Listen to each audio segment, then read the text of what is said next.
안녕하세요. 살을 베는 듯한 찬바람이 나부끼는 날씨네요. 추워지니 생각나는 일이 있습니다.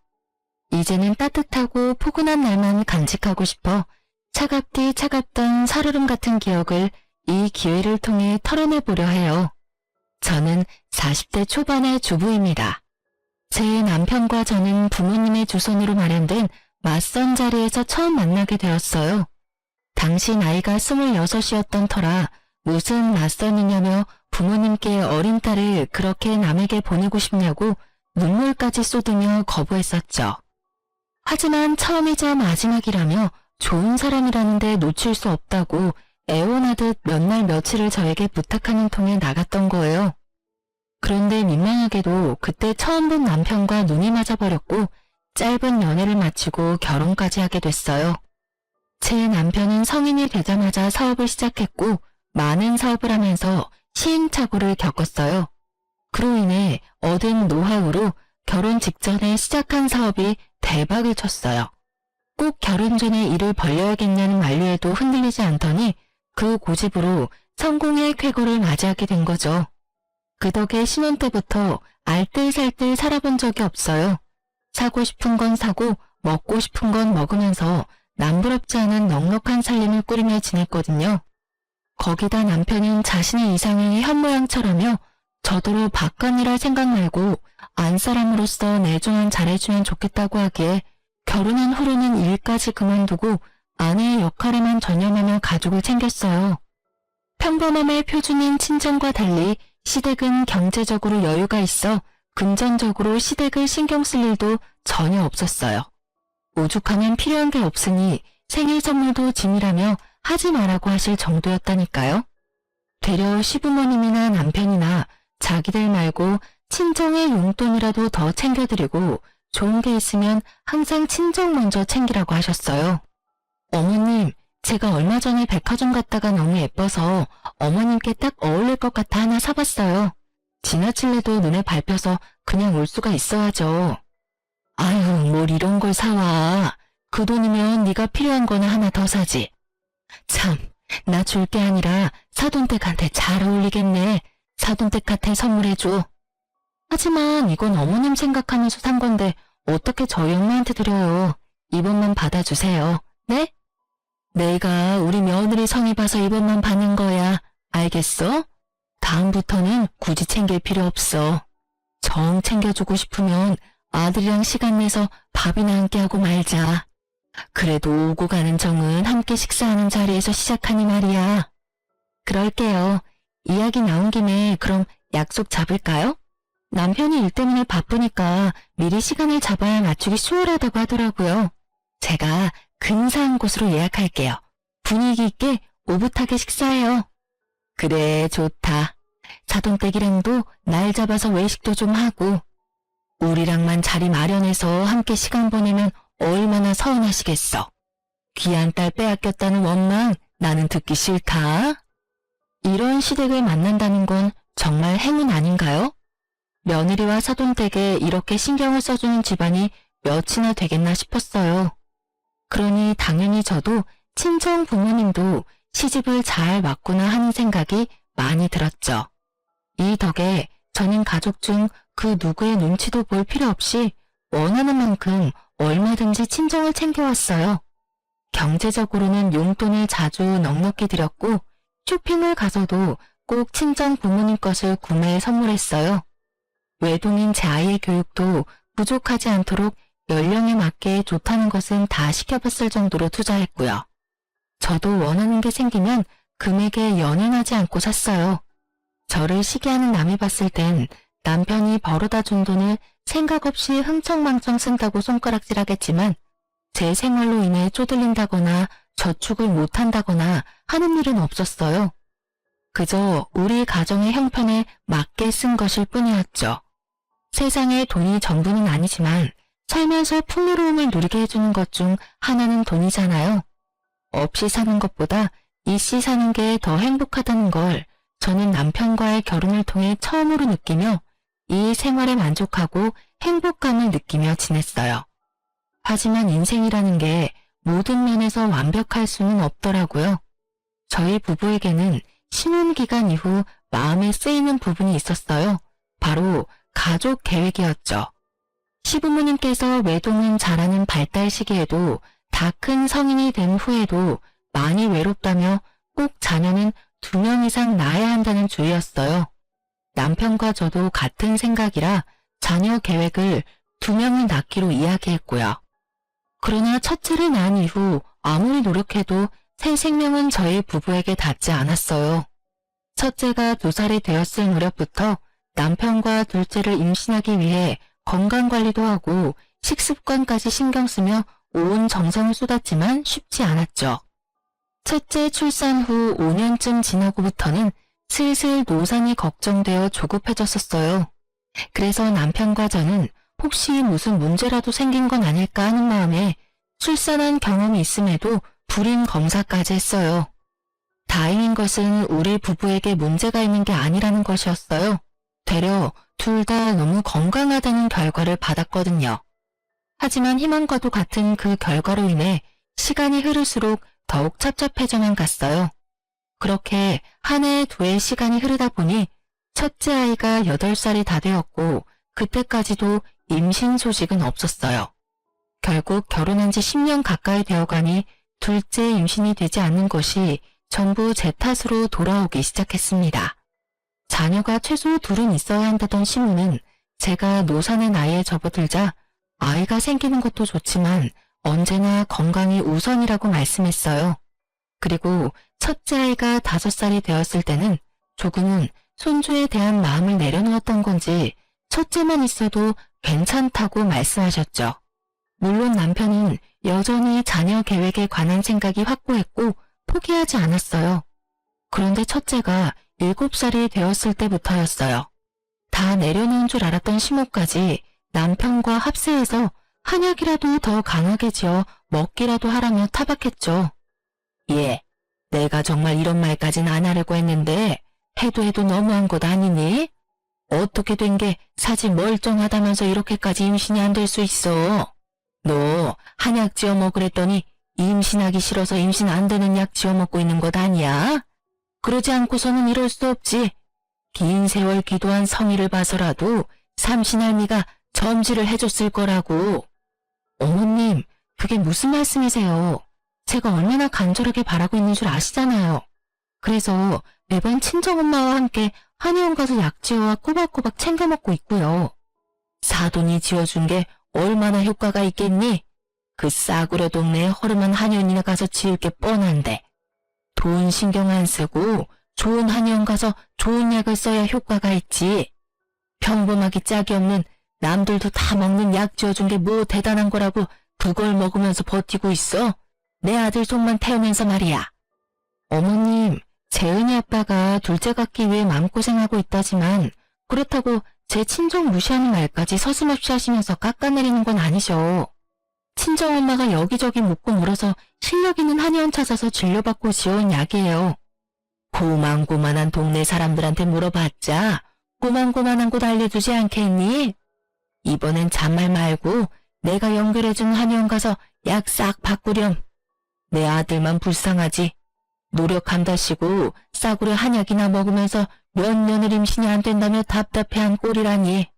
예, 남자가 건강한데 애가 안 들어쓰는 건 무조건 여자 문제인 건 알지?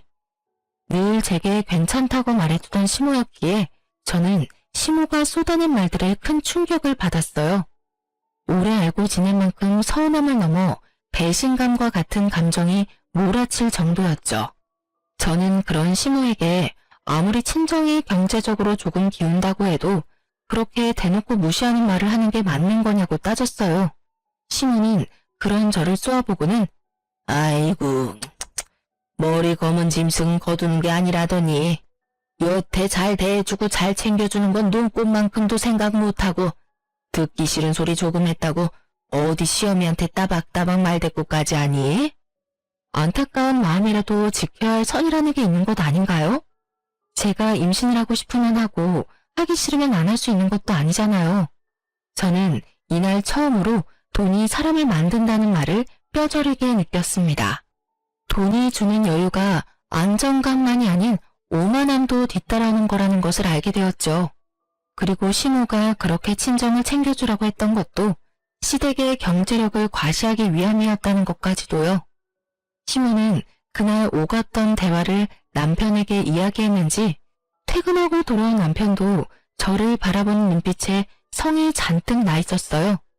한참을 말을 아끼며 눈알을 굴리던 남편은 더는 못 참겠다며 다 차려놓은 밥상 앞에 앉아서는 저를 쥐잡듯이 잡아댔죠. 당신 엄마랑 오늘 한바탕 했다며? 엄마가 오죽 속상하면 나한테 전화까지 와서 하소연을 해. 어머님께서 뭐라고 말씀하셨는지는 모르지만 오늘은 어머님께서 선을 넘었다고요. 그러지 않고서야 아랫사람이 내가 목소리를 높였겠어? 전후 사정도 모르면서 어머님 말씀만 듣고 와서 나한테 큰 소리 치지 마요. 우리 엄마가 선을 넘고 말고 할 게 뭐 있어. 둘째가 안 생기니까 걱정되고 안타까운 마음의 한 말을 당신이 오해한 거겠지. 좋은 곳 가서 좋은 약 지어 먹으라는 게 엄마한테 대들 문제야? 당신이 조금 더 너그러웠어야지. 내 부모 모욕하는 시어머니한테 내가 얼마나 더 너그러웠어야 하는데? 당신도 지금 당신 엄마니까 무조건적으로 어머님 편드는 거잖아. 엄마가 장인 장모님 모욕할 일이 뭐 있어? 매번 당신한테도 나한테도 본인들 챙기지 말고 장인어른이랑 장모님 먼저 챙기라는 분이라는 거 알면서 그냥 당신이 수틀렸거나 괜한 자격지심 생겨서 대든 거 아니야? 뭐? 내 엄마가 딸 생각하는 마음으로 수소문에서 찾아갔던 한의원이고 몸에 좋은 것 하나라도 더 넣어준 한약을 싸구려라고 폄하한 건 어머님이야. 그게 내 부모를 생각하는 분이 할 말이야? 돈 좀 있으니까 평범한 우리 집을 무시하는 거지. 당신 집안이 우리 집안보다 경제적으로 기우는 건 사실이잖아. 무시를 한 게 아니라 팩트를 말한 거지. 내일 당장 엄마한테 무례하게 군 거 사과드려. 어떤 이유에서든 엄마 이겨보겠다고 버릇없이 행동했잖아, 당신. 결국 무작정 자신의 엄마라고 시모가 다 맞고 내가 잘못 행동했다는 남편과 2차로 큰 말다툼이 오갔어요. 친정 부모님을 모욕한 시모에게 사과하라는 말도 모자라 시모가 연결해준 한의원까지 감사한 마음으로 다녀오라고 강요까지 했고요. 남편의 말 한마디 한마디가 다 저의 신경을 긁는 말뿐이었어요. 불같이 화를 쏟아내고 싶은 마음이 굴뚝 같았지만 둘째 임신이 미뤄지면서 생긴 갈등이라 여기며 못난 시모와 남편과 같은 사람은 되지 말자 몇 번이고 되뇌면서 참았네요. 한약 지어 먹는 일이 뭐 큰 사달이라고 일을 여기서 더 키우나 싶은 생각도 들었고요. 그로부터 며칠 뒤 저는 시모가 소개해준 한의원에 방문했어요. 시모가 당신 눈으로 꼭 가는 걸 확인해야겠다며 같이 가자고 성화했지만 저는 극구 사양하고 혼자 방문했어요. 그냥 단순히 약만 지우면 될 일이었지만 저도 저대로 생각해둔 게 있어 시모가 오면 조금 곤란했거든요. 뭐 때문이냐고요? 시모가 연결해준 한의원에 방문 예약을 한 날 저는 친정엄마와 함께 다녀왔던 한의원에 연락해서 지어온 한약 성분을 적어두었어요. 그리고 시모가 알려준 한의원에 가서 진료를 볼 때 이미 한약을 먹고 있으며 조금 더 첨가하는 정도로만 해서 추가로 지어달라고 요청했거든요. 한의사분께는 이 사실을 시댁에 비밀로 해달라고 간곡히 부탁드렸고요. 저 역시 시모는 물론 남편에게까지 구구절절 이야기하지 않았어요. 그냥 잘 다녀왔고 좋은 약으로 새로 지어왔다고만 말한 뒤 약을 받은 것까지 확인시켜 드렸어요. 그제야 이 갈등은 일단락이 되었죠. 그 뒤로 한동안 저는 친정엄마와 시모가 알려준 한의원 모두 방문하며 같은 약을 똑같은 방식으로 매번 지어 먹었어요. 엄마의 정성도 너무 소중했고 시댁과의 갈등을 또다시 만들고 싶지 않아 선택한 방법이었어요. 제 마음 편하자고 한 행동인지라 지금 생각해봐도 번거롭긴 했지만 나름 제 방식으로 잘 대처했다 생각이 드는 건 어쩔 수 없네요. 이 방법으로 한약을 지어 먹은 지 반년쯤 지났어요. 다행히 그 기간 동안 시댁이나 남편과의 마찰은 없었고요. 반년이란 시간 동안 한약도 잘 챙겨 먹고 매달 가임기를 놓치지 않고 잘 계산해 숙제도 꾸준히 했거든요. 하지만 길다면 긴 시간임에도 여전히 둘째 임신은 깜깜무소식이었어요. 되려 생리불순으로 인해 기대와 실망감만 반복해서 심어줄 뿐이었죠. 결국 저는 시댁에 완전히 찍혔어요. 시모는 이렇게 정성을 들였어도 소식이 없는 건 남편과 저 사이에 더는 아이가 없는 게 뻔하다며 삼신할미가 점지해줄 생각이 없는데 돈 낭비, 감정 낭비해서 뭐 하느냐고 하더라고요. 남편도 이제 포기라며 이 정도 했으면 생겼어도 진작 생겼어야 한다고 제게 혹시 자기 몰래 피임을 했던 건 아니냐는 말까지 됐어요. 그리고 그 시기를 기점으로 남편이나 시부모님이나 저를 거들떠보지도 않았어요. 아니, 저를 향한 무시가 날로 심해져 갔다는 표현이 더 정확하겠네요. 시모는 떡하면 저를 시댁으로 불러서는 밖에 나가 일을 하는 것도 아니고 이제 임신 준비를 핑계로 몸살일 필요도 없지 않냐며 갖은 집안일을 시켜댔어요. 심지어는 날이 추워지니 기력이 쇠해지는 것 같다며 저더러 3일 동안 푹 고아서 곰탕을 만들어 오라는 둥. 컨디션이 안 좋으니 첫째 아이를 친정에 맡기고 시댁에 들어와서 나흘만 자기 대신 집안 관리도 좀 하고 시부모님 식사 준비도 좀 하라고 명령까지 했어요. 한 번은 시모가 친구들과 해외여행을 5박 6일로 다녀온 적이 있어요. 그때 제가 틈틈이 시댁에 가서 시부의 식사를 챙겼고요. 그런데 해외여행을 마치고 온 시모가 시댁에 도착하자마자 제게 전화해서는 성을 내는 거예요. 시모의 말에 저는 잠자코 듣고 있어야 하나 싶은 생각이 들 정도로 어이가 없었어요. 시모가 제게 화를 낸 이유는 정말 말도 안 되는 내용이었거든요. 당신이 해외여행을 갔다 돌아오는 날이면 시댁에 와서 자기를 맞이해야 하는 것 아니냐는 거였죠. 자기가 멀리 다녀왔으니 힘들 걸 생각해 자신의 짐을 정리해줘야 한다면서요. 결국 저는 참지 못하고 시모에게 한 소리 해버리고 말았어요. 예, 넌 눈치가 없는 거니? 아니면 내 성질을 돋우고 싶은 거니? 시험인 내가 멀리 해외까지 다녀왔으면 도착할 시간에 맞춰 시댁에 와 있어야지. 내가 이런 것까지 알려줘야 하니? 둘째 임신 때문에 금이 아오기 할 땐 몰랐는데 왜 이리 생각이 없는 건지. 어머니, 제가 마중 나간다고 연락드렸을 때는 싫다고 하셨잖아요. 그런데 갑자기 연락 주셔서 왜 화를 내시는 거예요? 네가 공항까지 나오는 게 싫은 거지. 친구들이랑 있는데 임신도 못하는 며느리 뭐가 자랑이라고 부르니? 내가 싫다고 했으면 시댁으로 넘어와 날 기다리고 있어야지. 내가 싫댔다고 와보지도 않아? 이제 어머님 오늘 오시면 힘드실 것 같아 냉장고에 반찬이랑 국 끓여 넣어놨으니 따로 찾아뵙지 않았던 거죠. 괜히 제가 가서 뚝딱거리면 어머니 쉬시는 데만 방해만 되기도 하고요. 얘 봐라. 나 위하는 척 포장하는 것 좀 봐. 네가 반찬이랑 국 끓여 넣어뒀으면서 와서 상 차려줄 생각은 왜 못하니? 그리고 쉬는 거야. 방에 들어가 쉬면 그만인데 그 핑계를 대? 네가 와서 내 짐도 좀 치우고 네 시부모 밥상도 좀 차리고 그럼 좀 좋니? 결혼한 지가 몇 년인데 그런 눈치도 여지가 없어? 어머님, 저희 집이랑 어머님 댁이 걸어가면 닿을 가까운 거리도 아니고요. 제가 왜 어머님 여행 다니는 짐을 치우러 가야 해요? 저는 지금 어머님 말씀이 이해가 안 되네요. 지금 장난하니?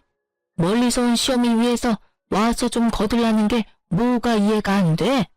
하기 싫으니까 말대꾸나 해대고 말이야. 집에서 매일 놀고 먹는 게 입만 살아서는 네 남편이 벌어온 돈으로 호의호식하면서 지내면 시부모인 우리한테 잘해야 할 것 아니야?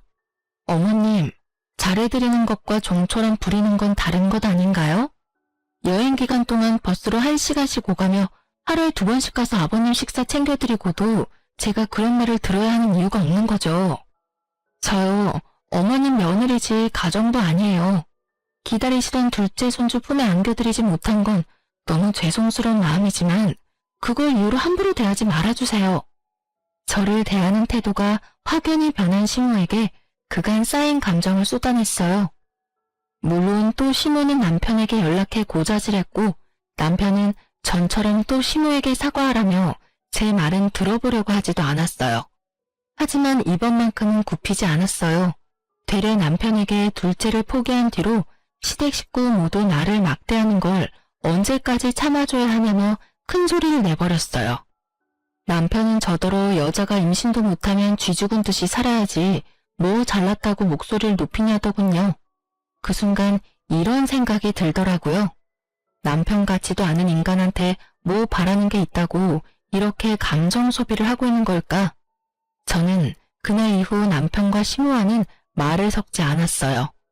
물론 남편과 말 한마디 하지 않고 지낸다는 건 어려웠지만 저는 최대한 단답식으로 대답하는 정도로 대꾸해 대화를 이어가지 않았죠. 그렇게 지내기를 한 달 반쯤 지났을까요? 몸이 좀 이상한 것만 같았어요.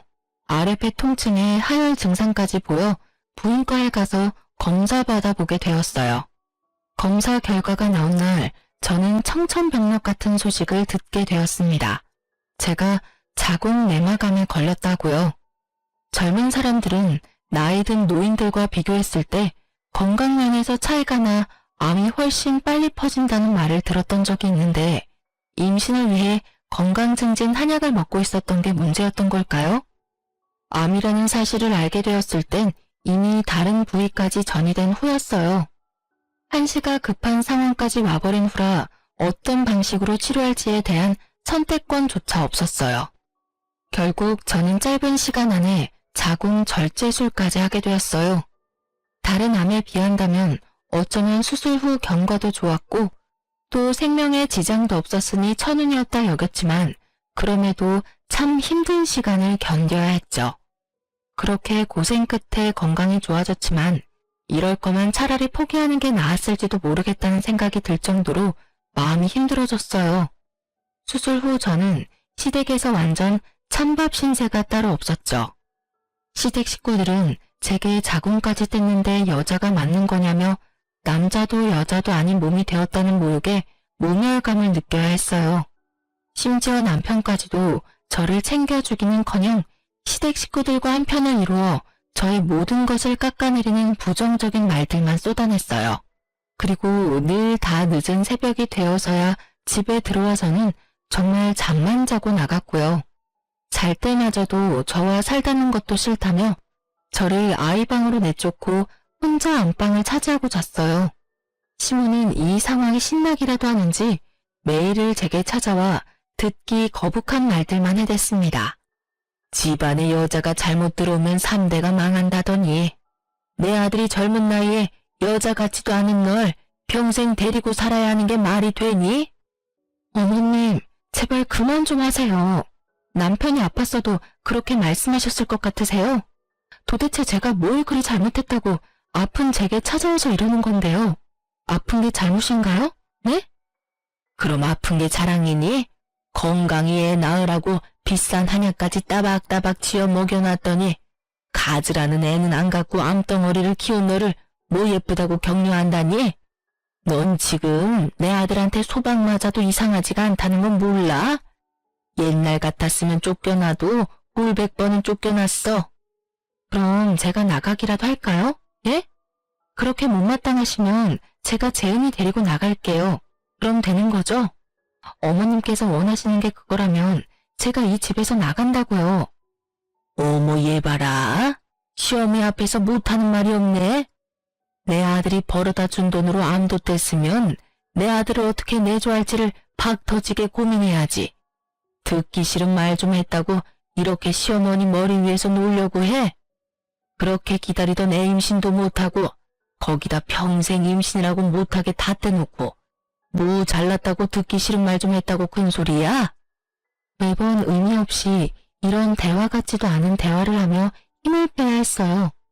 수술 후 몸도 마음도 편히 쉰 적이 없었어요. 그렇게 제 삶은 그렇게 점점 피폐해졌고 우울증까지 심해져 갔어요. 아마 제 아이가 아니었다면 이미 모든 것을 내려놓았을지도 모릅니다.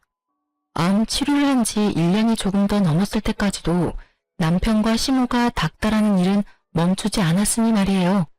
제 아이가 제가 변하는 모습을 보고 제 속내를 느끼기라도 했는지 시모와 남편이 저를 괴롭히는 걸 직접적으로 본 적도 없는데 어떻게 알았는지 항상 자기 전에 제게 엄마는 나한테 너무 소중한 사람이야. 그러니까 힘내 엄마. 내가 많이 많이 사랑해. 라며 속삭여 주었어요.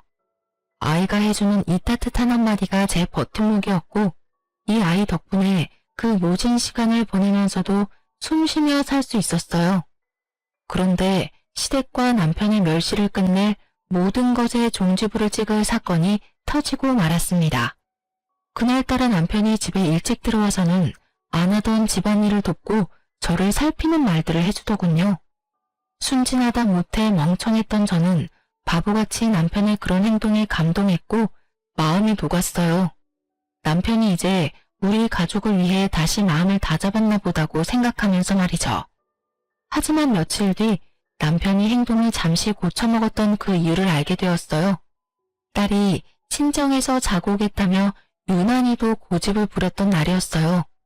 친정 부모님께서도 딸의 방문을 눈이 빠져라 기다리고 있었다고 해서 저녁쯤 아이를 친정에 데려다 주고 왔어요. 그런데 딸이 없다는 걸 어떻게 알았는지 남편은 그날 집에 갓 태어난 아기를 품에 안고 집에 들어온 겁니다. 저는 그 아기를 보고 너무 기함했어요. 온몸이 부들부들 떨려 말이 안 나오는 걸 기를 쏘고 입을 움직여 그 아기의 정체를 물었어요. 그런데 남편은 눈 하나 깜짝 안 하고 이렇게 말을 하더군요. 당신은 매번 상황 파악이 느려서 문제야. 딱 보면 몰라. 내 피가 섞인 내 아이. 뭐라고? 당신 지금 뭐라고 말했어? 다시 말해봐. 뭐라고? 성가시게 왜 두 번 말하게 해. 내 피가 섞인 내 아이라고. 그러니까 내 집에 데려오지. 아니면 왜 데려왔겠어? 당신 지금 그걸 말이라고 하는 거야? 당장 데리고 나가. 당장. 야, 여기 내 집이야. 내 돈으로 사니까 이게 다 네 것 같냐? 어차피 너 이제 여자도 아니잖아. 네가 임신을 못하니 별 수 있냐? 그래서 내가 우리 재은이 동생을 만들어 온 거야. 야, 너 진짜 네가 인간이야? 인간이냐고. 재은이 동생? 말 같지도 않은 소리 짓거리지 마. 넌 그냥 멀쩡한 가정 두고 바람핀 인간 쓰레기야, 이 쓰레기 자식아. 말이 심하네. 네가 둘째 임신이 잘 됐으면 내가 밖에서 애를 만들어 왔겠냐? 이게 다 네가 문제라 내가 수습한 거 아니야. 어차피 애 엄마는 애 키울 자신 없다니까 그냥 우리 애로 키우면 그만이야. 이 집에서 식충이처럼 밥이나 축내는 네가 대신 키우면 도움은 되니까 나도 덜 짜증나고 얼마나 좋냐? 나 일 덜 끝나서 나가야 되니까 집에서 애나 잘 봐. 남편은 자기가 번 돈으로 집에서 밥 축내지 말고 남의 여자한테서 낳은 애를 키우라며 안고 있던 아기를 침대에 누이고는 그대로 집을 나가버렸어요. 제가 아무리 울부짖으며 남편을 불러세워도 들은 척도 하지 않고 말이에요. 저는 부들거리는 손으로 시모에게 연락해 네 귀한 자식이 바깥에서 바람을 피는 것도 모자라 애까지 만들어 왔다고 당장 애를 데리고 가라고 보성을 지르며 난리를 쳤어요. 시모는 제 말이 채 끝나기도 전에 집으로 오겠다며 전화를 끊더군요. 저는 그런 시모가 아무리 못됐어도 사람은 사람인가 보다 싶었지만 그건 제 착각이었어요. 남편보다 더 시모가 악질이라는 사실을 시모가 우리 집에 오자마자 깨닫게 되었거든요. 시모는 현관을 열어주자마자 포르르 안방 침대로 가서는 아기를 보고는 좋아서 어쩔 줄을 몰라 하더군요. 아기가 잠든 후에야 나와서는 제게 하는 말이 가관도 이런 가관이 없었어요. 전화로 하도 난리를 피워서 오긴 왔다만 도대체 뭐가 문제라고 이 난리니? 네가 네 아들이랑 살면서 그동안 쓴 돈을 좀 생각해봐라.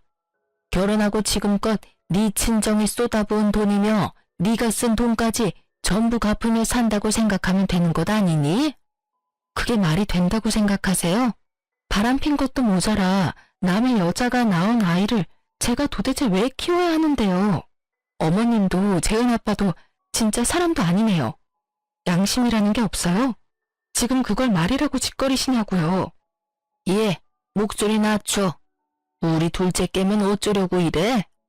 네가 내 아들 돈 쓰며 편하게 지냈으면 너야말로 양심 있으면 입 닫고 조용히 애나 키우며 살렴. 이혼당하고 싶은 거 아니라면 말이야. 제가 왜 제 애도 아닌 아이를 키워요? 제가 머리에 총 맞았어요? 제가 몸이 아픈 거지 머리가 어떻게 된 줄 아시냐고요. 어디 어머님이 바라던 둘째 아이, 어머님이랑 어머님 아들이 알아서 키워보시던가요.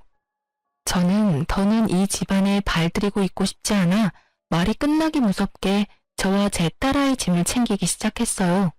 시모는 그런 절 보더니 감히 어딜 나가려고 짐을 싸냐며 제 옷을 잡아 끌고 짐 가방을 뒤엎으며 방해에 댔죠.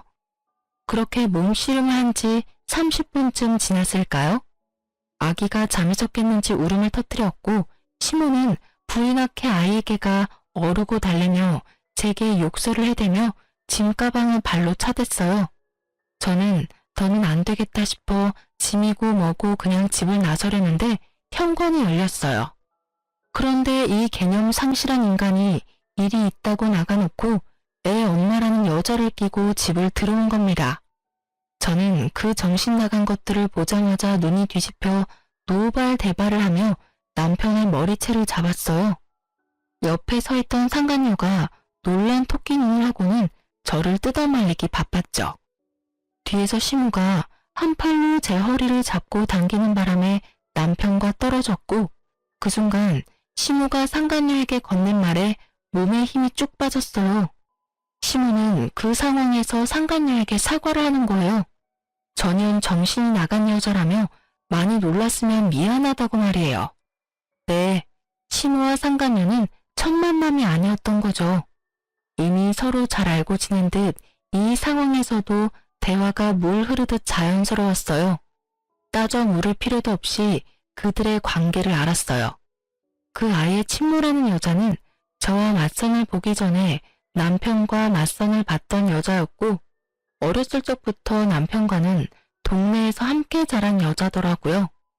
남편이 결혼 초에 그렇게 많이 이야기했던 동네에서 자기가 좋다며 따라다니던 여자예요. 어떻게 아냐고요? 시우가 너무도 자연스럽게 상간녀의 이름을 부르더니 날로 예뻐진다. 애를 낳고 나니 이제 성숙한 얼굴이 도드라진다. 이렇게 말하더니 모를 수가 있나요? 둘째 아이를 임신한 건 셋이서 작당 모의에 만든 결과였던 거예요. 상간녀가 넋이 빠진 제게 한 말을 듣고 바로 알 수 있었죠. 언니, 아니, 뭐라고 불러야 하나? 좀 어렵네. 아무튼 이런 상황 유감이네요.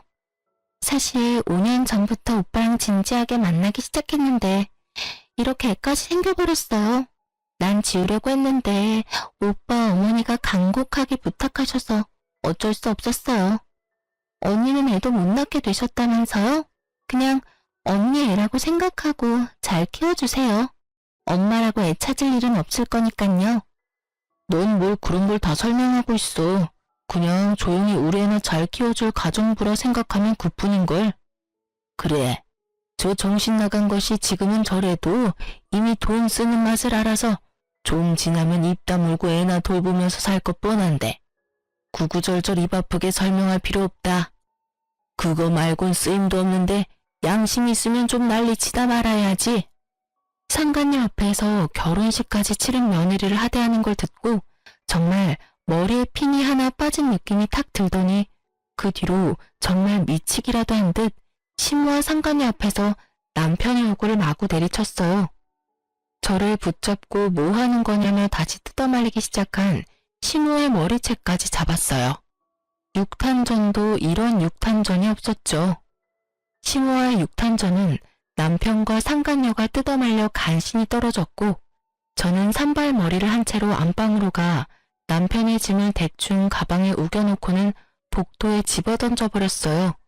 그리고 이 집에서 당장 나가지 않으면 경찰을 부르겠다며 고성을 쳤죠. 그러니 남편이 기가 찬다는 표정을 하고는 자기 집이라며 나갈 거면 저더러 나가라고 남편도 소리를 치며 억지를 부리더라고요. 그런데 시끄러운 소리에 옆집 사는 이웃이 나와 자꾸 저희 집을 기웃대기 시작하더니 그제야 눈치가 좀 보였는지 남편은 저를 향해 재수가 없다며 침을 찍 뱉고는 내일 다시 얘기하자며 아기와 불륜녀, 시모까지 모두 데리고 돌아갔어요. 그날 저는 인생에 처음으로 포효하며 눈물을 쏟아냈습니다. 사실 남편이 생각보다 순순히 집을 나간 이유가 있어요. 옆집 이웃의 눈치도 보였겠지만 우리 집은 결혼할 때 친정 부모님이 기죽지 말라면서 모은 돈을 탈탈 털어준 집이었어요. 처음 신혼집을 알아볼 때 남편은 돈을 더 보태 더 좋은 집에서 살자고 했었지만 제가 극구 반대했어요. 남편의 돈을 더 보태면 부모님이 해준 집의 의미가 희미해질 것만 같았거든요. 남편은 이 집이 좁다며 불만을 표현했지만 제게는 더없이 크고 값진 집이라 너무 소중했어요. 그래서 결혼 생활 동안 이사갈 기회가 생겼을 때도 절대 가지 않겠다고 버텼어요. 저는 울며 불며 밤을 꼴딱 샜고 해가 뜨자마자 준비를 하고는 이혼 소장을 접수한 뒤 바로 부동산에 가서 집을 내놓았어요. 그리고 집에 있는 저와 아이의 짐을 챙긴 뒤 친정으로 넘어갔습니다. 친정에서는 이 모든 사실을 알고는 제가 그간 용돈이라며 드린 돈을 차곡차곡 모아둔 통장에서 돈을 인출한 뒤 시댁에 찾아가 시모의 면상에 던져버렸어요. 다시는 제게 연락도 하지 말라면서 말이에요. 그 후 저는 친정에 지내며 이혼소송과 아이에게만 집중하며 지냈고 결국 이혼소송에서 승소했습니다. 거기다 전남편의 재산까지 공평하게 나눠 가지게 됐어요. 전남편의 부적절한 행동으로 양육권도 무리 없이 가져올 수 있었던 게 그나마 다행이었던 것 같아요. 애 욕심 많은 이전 시모와 전남편이 첫째 아이를 데리고 가려고 이를 갈았거든요. 하지만 이렇게 모든 관계가 정리되지 않았어요. 전남편과 전 시모는 악질 중 악질이니까 너무 당연히 저를 끝까지 물고 뜯으며 늘어지길 반복했어요. 전 남편은 결혼 생활 동안 제가 경제활동을 단 한 번도 한 적이 없고 오직 자신이 벌어온 돈으로만 호의호식하며 지냈으니 재산은 나눌 수 없다고 소송을 걸어왔어요. 그런데 이래서 인생은 알 수 없는 거라고 하나 봐요. 전 남편이 건 소송에서 되려 전 남편이 찍소리도 못하는 상황이 생겼으니 말이에요. 재산을 나누지 않는 대신 제가 주부로서 긴 세월을 가정 속에서 희생한 노동의 값을 지불할 수 있겠느냐고 판사가 물었어요. 그러면서 바깥에 나가 돈을 번다는 명목으로 집안을 돌보지 않은 남편에 대한 태도를 책망했어요. 그 덕에 저는 이혼 위자료의 전 남편의 재산까지 이혼하면서 챙길 수 있는 것은 모두 챙긴 뒤 이혼을 마칠 수 있었습니다. 하지만 이걸로 그간 제가 당한 수모가 사라지겠어요? 저도 크게 한수를 두었어요. 전 남편이 운영하던 잘 나가는 사업을 망하게 만들었답니다. 어떻게 그럴 수 있는지 궁금하시죠? 실은 친오빠가 전 남편과 선후배 사이입니다. 맞선도 부모님께 친오빠가 전 남편을 소개해서 자리를 마련하게 된 거고요. 결혼 후 제가 아프기 전까지만 해도 제가 이전 시댁과 전 남편에게 당한 무시를 그 누구에게도 말한 적이 없기에 전 남편과 친오빠의 사이는 좋은 편이었어요. 그래서 이전에 친오빠가 몇 번이고 전 남편의 사업에 투자를 했었죠. 그런데 전 남편의 부적절한 태도를 친오빠에게 모두 알렸어요. 그리고 오빠에게 부탁했죠. 전 남편의 사업에 투자했던 투자금을 회수해달라고요. 친오빠는 이 사실을 알자마자 투자금 전액을 회수했어요. 전 남편은 끝까지 뻔뻔했어요. 저와 우리 가족을 찾아와서는 사업이 망해 다 죽게 생겼다며 자기를 한 번만 살려달라 구걸하더라고요. 이전 시모까지 어떻게 알았는지 찾아와서는 회수했던 투자금을 다시 투자해주라고 하고요. 그런데 애원하는 사람이 맞나 싶을 만큼 뻔뻔하게 요구해댔어요. 예, 우리가 그래도 함께한 세월이 얼마인데 이렇게까지 무섭게 할 필요가 뭐 있니? 그래도 재은이 아빠인데 망하는 꼴을 꼭 봐야 속이 시원하겠니? 재은이 아빠라니 말이 우습네요. 다른 여자한테서 자기 동생이랍시고 애를 낳았다는 걸 재은이가 알면 아빠 취급이나 해주겠어요? 왜 이혼했는지 낱낱이 밝히면 제 아이가 가슴이 미어지다 못해 곪을까봐 그나마 말하지 않은 거라고요. 시댁 식구 중에 재은이 생각하는 사람이 단 한 명이라도 있었으면 이런 파탄까진 안 갔겠죠. 재은이 생각을 해서 둘째를 만든 거지 외동이 얼마나 외로운지 모르니? 그리고 설령 자기 애비가 그런 짓을 했어도 아빠라는 건 변함없는 거야. 자기 아빠가 다 망한 모습 보면 재은이는 얼마나 상심이 크겠니? 왜 엄마라는 것이 그런 생각 못해? 복수의 눈이 멀어서는. 그럼 당신도 당신 남편이 둘째랍시고 밖에서 애 달고 왔으면 너그러운 마음으로 당신 첫째를 생각해서 참고 감내할 수 있어? 그리고 그 상황이면 당신 첫째가 당신 남편을 이해할 수 있을까? 말 같지도 않은 소리 짓거리지 말고 다신 우리 눈앞에 나타나지 마. 당신 아들이 망하는 것도 다 당신들 업보니까. 나중에는 사업장이 부도가 나 넘어갈 위기까지 처하니 싹싹 빌며 자신들이 모두 잘못이라며 제발 도와달라 애원하더군요. 그러면서 상간녀의 아이는 자기 호적에 올리지도 않겠다며 상간녀에게 보내거나 그것도 마음에 안 들면 고아원에 보내겠다는 말까지 하는데 인간도 아니다 싶더라니까요. 저는 이런 전남편이 너무도 넌더리가 나 제 바짓가랑이를 붙들고 말하고 있는 전남편을 발로 뻥 차버렸어요. 그 후에도 몇 번이고 찾아와 애걸복걸하는데 저나 우리 가족 모두 이미 그놈들에게 질릴 대로 질린 후라 듣는 신용조차 하지 않았어요. 친오빠는 인간도 아니라며 상종도 하지 않았죠. 전남편의 사업은 결국 제대로 망했고 갈 곳도 없어 시댁에 들어가 지내게 되었더군요. 상간녀는 전남편이 망해 볼품없어지니 바로 돌아섰나 보더라고요. 아기까지 시댁에 두고 자취를 감춘 바람에 전 시모가 그 나이에 아기를 돌보는지 제게 몇 번 더 연락이 왔었어요. 자기 아들이 맘고생이 너무 심하다고 자기도 그 나이에 육아를 하니 여기저기 성한 곳 없어 힘들다며 충분히 반성하고 있으니 다시 돌아오면 안 되겠냐고요. 다시는 그런 천대하지 않고 떠받들고 지낼 테니 제발 와달라고 하길래 저는 전 시모에게 다 끝난 마당에 자존심도 없느냐고 찌질하게 그러지 말고 그렇게도 챙기던 자존심 지금도 좀 챙기라며 이런 연락 다신 받아줄 일 없다고 딱 잘라버렸네요. 요즘은 건강 회복이 많이 돼서 저도 작게 사업을 시작했어요. 그 누구의 도움도 없이 제 힘만으로 뭔가 해보고 싶다는 생각이 들었거든요. 물론 아직 엄청난 성과가 있는 것은 아니지만 그래도 아이와 저 둘이 먹고 살 만큼은 벌기 시작했어요. 최근에는 어느 정도 자리도 조금씩 잡혀가고 있어요.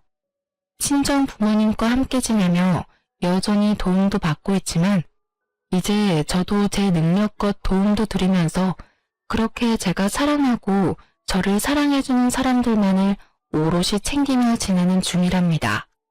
이 일을 겪은 후 느낀 것이 참 많은데 그 중에도 하나 꼽아보자면 우리에게 주어진 인생 속에서 사랑을 주기만도 부족한 시간이라는 것인데요.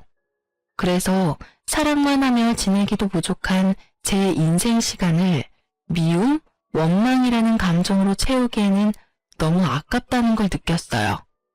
그래서 지금 평범한 생활을 하면서 느끼는 이 소소한 행복과 기쁨들로 제 하루를 정돈하려고 노력 중입니다.